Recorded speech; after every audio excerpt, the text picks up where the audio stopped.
Siostop ar adroen hoedfaig ein Lawrence Fariog. Helo gyfeillion siwrwtau Lawrence ydw i.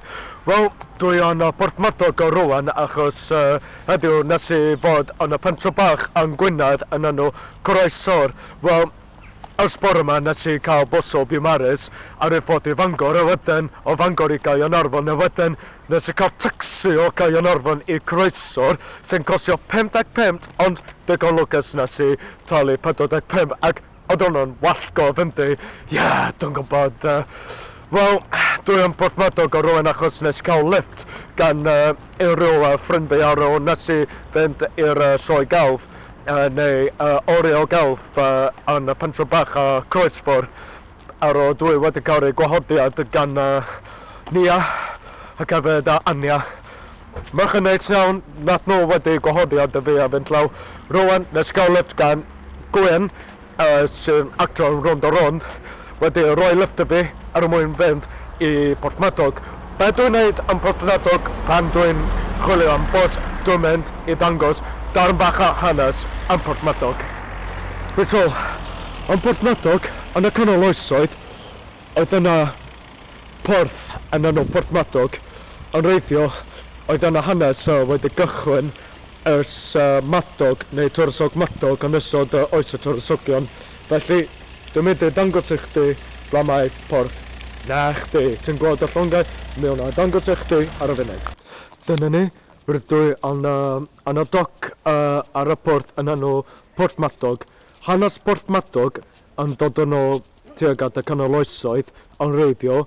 Oedd yna doc ble yn ystod y Tywysogion ble mae ganddyn nhw llongau fodan wedi sylw heddiw. Oedd yna doc pan oedd Tywysog Madog wedi adeilad y llong neu flagship yn enw y Gwennan Gorn. Nath y Gwennan Gorn yn 1775 wedi hwylio o Porth Madog fe mae pawb yn dweud ar y chwedl ar ei ffordd i urban heddiw Alabama yn America ble nath nhw wedi darganfod am Amandons neu Amandon tribes neu Indiaidd cochion sydd wedi siarad Gymraeg. Ond o rwan, urban heddiw efo yr yachts wedi adeilad, ond mae yna hanes hefyd yn ystod o oes y Victoria a mae ganddyn nhw darn mon hyn. Os dwi'n gweld yn iawn.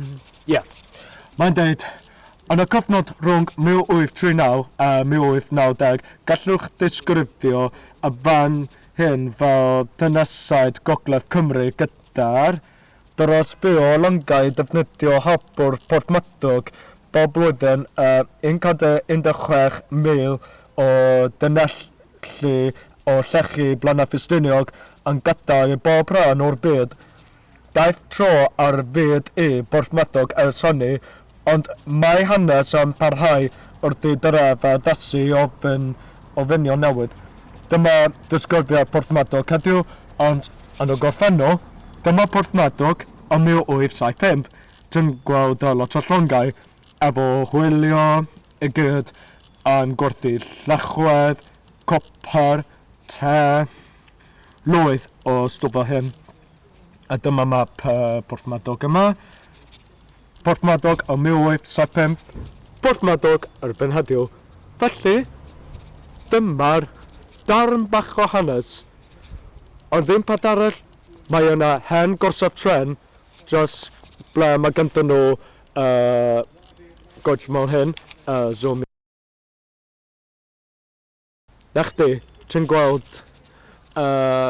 carriages neu Dwi'm yn gwybod sut ei galw yn Cymraeg, ond mae yna hen gorsaf tren sut yn fynd law i Blaenau Ffestiniog. Oce, zoomio allan.